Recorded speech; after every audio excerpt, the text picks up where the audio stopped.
It was supposed to be a day of celebration, a day to feel special, surrounded by the people who loved me most. My birthday had always been a big deal in my family, something I looked forward to every year. But this year was different. When I walked into the living room that afternoon, I could hear the familiar chatter and laughter of my family. They were all gathered around, sitting at the dining table, with my mom sitting at the head, smiling warmly at me. The excitement and love were palpable, and for a moment, I felt like nothing was wrong. This was my family, and this was my day. My sister Ava stood by the kitchen counter with a cake in her hands. As she turned to face me, I could see her wearing that smile, the one she always wore when she thought she was being funny. She placed the cake down on the table in front of me with a flourish, but the moment I saw it, my heart sank. The cake was decorated with a phrase in bold icing, "Biggest disappointment." The room went silent. I froze, staring at the cake in shock, my mind racing. What the hell was this? Was this some kind of joke? Everyone had always poked fun at each other on our birthdays, but this was something else entirely. This wasn't funny. This wasn't even remotely a joke. Ava's eyes met mine, and there was a flicker of something there. Amusement? It was clear that she thought this was all in good fun, but as I stood there, my chest tightening, I couldn't shake the feeling that something had shifted. This was no longer playful banter. It felt like an attack. "Go ahead, make a wish," Ava said with a fake cheerfulness, clearly expecting me to laugh it off like I always did. But the words hit me harder than I ever could have imagined. Biggest disappointment. The message was simple, but it cut so deep. My throat tightened as I tried to keep my composure. Had I really disappointed my family so much that this was the birthday joke they decided to make? Was this the way they truly saw me? The awkward silence continued. My mom's smile had faded, and I saw her glance nervously at my dad, who was looking away. My dad's silence was telling. It wasn't like him to stay quiet when things were off. But he said nothing. I could feel my blood boiling, my pulse quickening. I wanted to shout, to ask her what the hell was wrong with her, but instead, I took a deep breath and forced a smile onto my face. I wasn't going to let this ruin me. I wasn't going to let my sister or anyone else think they could get away with this without consequence. "Thank you, Ava," I said, my voice calm but laced with anger I was barely holding back. "I'll take it from here." Without another word, I turned on my heel, grabbed the cake, and walked toward the door. I heard my family's shocked murmurs behind me, but I didn't stop. I couldn't. I needed them to know I wasn't going to let them treat me like this. I opened the door and stepped outside, the cool air hitting my face. I could hear my family calling after me, but I didn't turn back. I wasn't going to stand there and let them belittle me, not today, not any day. This was supposed to be my birthday, and I was done being the punching bag. But as I stood outside, cake in hand, my thoughts began to clear. I wasn't just hurt, I was angry. Angry at the way I had been treated by those I loved. Angry at the years of jokes, of being made to feel like I didn't matter, like I wasn't enough. And this was the last straw. I stood there for a few moments, holding the cake in my hands, feeling the cool breeze wash over me, trying to collect myself. The weight of what had just happened felt like a heavy blanket pressing down on me. How had things gotten so bad? How had I allowed myself to be treated this way by my own family? I stared at the cake, the words, "biggest disappointment," mocking me from the frosting. I had thought it was a joke at first, a bad one, sure, but I was used to being the butt of jokes. It wasn't unusual for my family to make fun of each other, but this felt different. This was personal. This wasn't just a harmless jab. It felt like they had actually meant it. What hurt the most was that Ava, my own sister, was the one who had done this, the one person who I thought would have my back no matter what. Over the years, I had always been there for her, cheering her on through all her successes, comforting her through her failures. We weren't always close, but we were family. Or so I thought. I took a deep breath and glanced back at the door of the house, hearing muffled voices behind it. I knew my family was talking about me, wondering where I had gone, and probably wondering why I hadn't just laughed it off like I always did. Why didn't I just let it slide? But I couldn't. Not this time. Not after everything. I walked down the driveway, still holding the cake, not really knowing where I was going. I didn't want to go back inside. I didn't want to sit down at the table with people who thought it was okay to humiliate me on my birthday. My mind was spinning, filled with anger, confusion, and frustration. I didn't realize where I was going until I found myself at the local park just down the street from my house. It was quiet here, just the sound of rustling leaves and birds in the trees. I walked over to a bench and sat down, the cake still in my hands. I stared down at it for a moment, unsure of what to do. It was a cake meant to celebrate me, but instead it had become a symbol of my family's disregard for me. I set it down gently on the bench beside me and let out a long, shaky breath. Why did I let this hurt me so much? I had always been the one to put others' feelings ahead of mine, to make sure everyone was happy, even if it meant putting myself last. But this was different. This was my day, and I wasn't going to let anyone take it from me. I reached for my phone, my fingers trembling slightly as I dialed the number I had been avoiding for weeks. It was time to stop pretending that everything was okay, to stop hiding behind the smile I always wore. I needed to talk to someone who could help me make sense of all this.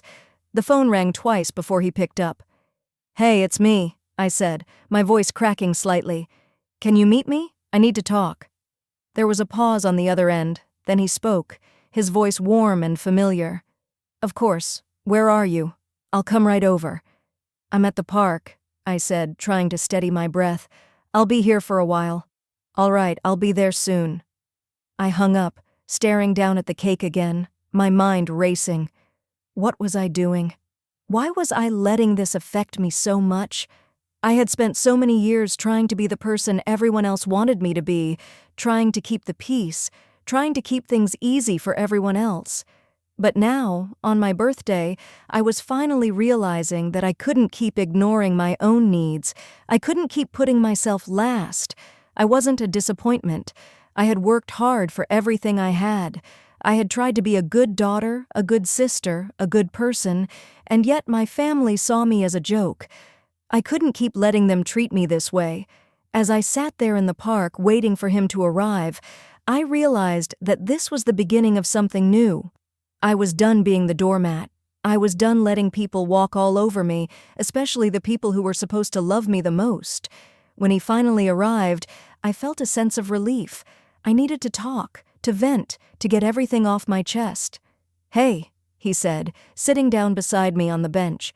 "What happened?" I took a deep breath and looked at him, the anger and hurt still lingering in my chest. "My sister.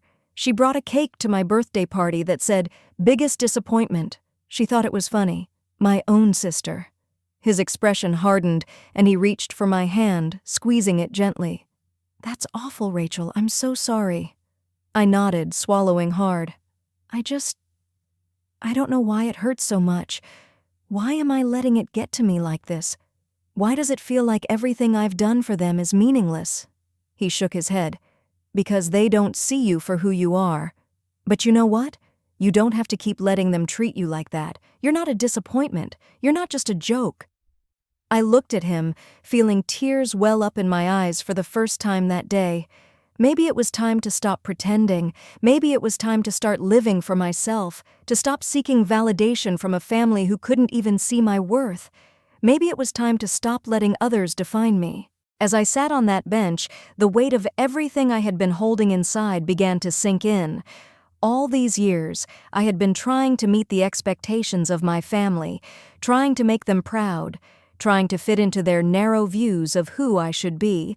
But in return, I was met with mockery, criticism, and now this birthday cake, the symbol of how little they truly appreciated me. I looked over at the person sitting beside me, the one who had listened without judgment, without telling me to just brush it off like I always did. It was James, a close friend who had always been there for me. He wasn't part of my family, but in that moment, I felt like he understood me better than anyone else in my life. He wasn't afraid to call things like they were, and his honesty was something I had needed desperately. "You don't deserve that," James said quietly, his words cutting through the chaos in my mind. "None of it. You're a good person, Rachel. You're a good sister, a good daughter. It's not your fault if they don't see that." I wiped my eyes, taking in a shaky breath. He was right, but the pain of the disappointment still stung. I had been living my life to please everyone else, trying to fill a role that wasn't truly me. I had become the person they expected me to be, but in doing so, I had lost touch with who I really was. Now, it was all crashing down, and I felt like I was standing on the edge of something uncertain, but something I couldn't ignore any longer. "I've always tried to make everyone happy," I said, my voice trembling slightly. "But I feel like the harder I try, the more they push me down. The more I give, the more they take, and I don't even know who I am anymore. I don't know how to stop." James reached over and gently placed his hand on mine. "You start by putting yourself first. You stop letting them walk all over you. You stop trying to meet everyone else's expectations, and you start living for yourself. That's the only way you'll find peace." His words hit me like a lightning bolt, the clarity of them seeping into every corner of my mind. I had been living my life for everyone else, but I had forgotten about myself. I had forgotten to care about my own needs, my own happiness. I had let my family dictate my worth, and in return, I had been made to feel less than I was. "I don't even know where to start," I said, my voice barely above a whisper. "How do I stop all this, James? How do I get them to see me for who I really am?" He gave me a small, reassuring smile. "You don't need to change their minds. You just need to change how you see yourself. Once you start standing up for yourself, once you start demanding the respect you deserve, they'll have no choice but to recognize it. You're worthy of respect, Rachel. You always have been." His words echoed in my mind as I sat there, taking in the reality of what he was saying. I had been living in the shadow of my family's expectations for so long that I had forgotten what it meant to live for me. I had always tried to be what they wanted, always tried to make them proud, always tried to be the perfect daughter and sister. But in the process, I had lost myself. It was time for a change. I stood up from the bench, the decision solidifying in my chest. "You're right. I've spent so much time trying to be who they wanted me to be, but I'm done. I can't keep doing this anymore. I'm not just the disappointment they think I am. I'm more than that." James stood up with me, offering a warm smile. "Exactly. And you're not in this alone. You've got people who love you and see your worth. That's all that matters."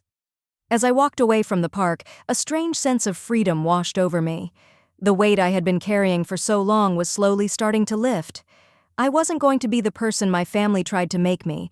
I wasn't going to be the good daughter or the perfect sister. I was going to be me, no matter what anyone else thought. When I got home, my mind was clearer, my heart steadier. I was ready to face my family. I was ready to take back control of my life and stop letting them define me. I wasn't going to let them break me anymore. It was time to set boundaries, to show them that I wasn't a disappointment and that I had value, whether they recognized it or not. As I walked through the door, my family was still sitting around the table looking expectantly at me. Ava was standing by the counter, still wearing that same smile from earlier. But this time, I wasn't going to let her or anyone else walk all over me. I took a deep breath, my heart beating a little faster, but this time with strength, not fear. "I need to talk to you all," I said, my voice calm and steady. "You can keep treating me like a joke, or you can start seeing me for who I really am. I'm not going to keep allowing this to happen. I'm done playing the role you want me to play. I'm going to be myself, and if you can't accept that, then maybe we need to rethink what family means." The room fell silent, but I didn't back down. I had made my decision. I was ready to take control of my life. The room was dead silent after my words hung in the air. I could feel the weight of my statement settle on my shoulders, but this time, it didn't feel heavy. It felt liberating. It felt like I had finally broken free from the suffocating pressure of expectations that had defined my life for so long. Ava was the first to speak, her smile gone, replaced by a confused, defensive expression. "Rachel, what are you talking about? It was just a joke. We were just teasing you." But I wasn't having it anymore. I wasn't going to let her dismiss my feelings as if they were nothing. Not this time. "You think it was funny?" I asked, my voice firm but not angry. "You think it's okay to humiliate me in front of everyone? I'm done being the punchline." Her face faltered, and for the first time, I saw something like guilt flicker in her eyes. But I wasn't going to let her off the hook that easily. "I've spent my whole life trying to be the person you wanted me to be, Ava. The person everyone wanted me to be. I've always put everyone else's needs first, but it's time I start thinking about what I need." I paused, my chest tightening. "And right now, I need to stop being treated like I'm less than I am." I turned to look at my parents, both of whom had been quietly watching the exchange. My mom looked uncomfortable, but my dad, as usual, remained silent. I couldn't just let this go on anymore. I've always tried to be a good daughter. I've always done what was expected of me, but I'm done trying to meet your expectations. I'm not a disappointment. I'm just not who you want me to be. And that's okay. For the first time in my life, I felt a weight lift off my shoulders. I wasn't doing this for them anymore. I was doing it for me, and that felt powerful. Ava opened her mouth to say something, but then closed it again, clearly at a loss for words. My mom spoke up then, her voice soft but sincere. "Rachel, we didn't mean to hurt you. I didn't know you felt this way." My heart sank a little at her words. Part of me wanted to believe her, wanted to believe that she hadn't meant to hurt me, but another part of me knew this was more than just a misunderstanding. It was the way they had always treated me, dismissing my feelings, ignoring my needs, and I had let it happen because I was too afraid to speak up. "I'm not asking for an apology," I said, my voice calm. "What I'm asking for is respect. What I'm asking for is the chance to be who I really am, and if you can't respect that, then maybe we need some time apart to figure things out." My mom looked like she wanted to say something, but I wasn't giving her the chance. I wasn't giving anyone the chance to dismiss me again. "I've spent years trying to make you proud," I continued, "but now I need to make myself proud. I need to live for me, not for what anyone else thinks I should be." I stood there for a moment, looking at each of their faces. Ava, my sister, who I had always tried to please but who never seemed to be satisfied. My parents, who had always expected perfection, but who had never really seen me for who I was. I didn't know what would happen after today. I didn't know if things could ever go back to the way they were, but I was okay with that, because I was finally ready to live my truth, no matter what the cost. "I'm leaving now," I said, my voice steady. "But this conversation isn't over. I'm going to live my life the way I want to, and if you want to be part of it, you'll have to accept me as I am. No more games, no more pretending." I turned and walked out of the room, my heart pounding in my chest, but this time it wasn't from fear. It was from strength. I had spoken my truth, and for the first time in my life, I felt like I had taken control of my own destiny. The next few weeks weren't easy. There were moments of doubt, moments where I felt like maybe I had been too harsh, too quick to push my family away. But every time those thoughts crept in, I remembered why I had made that decision. I remembered how many years I had spent trying to be someone I wasn't, how many times I had let them define me. Slowly, things began to change. I started focusing on what made me happy. I started pursuing my own passions, spending time with people who accepted me for who I was. And little by little, I stopped feeling like a disappointment. I stopped feeling like I was just living in someone else's shadow. As for my family, things were rocky at first. Ava and I didn't speak for a while, and my parents and I had several long, difficult conversations. But eventually, they started to see that I wasn't the problem. I was simply trying to find my own path, and that was something they had never really understood before.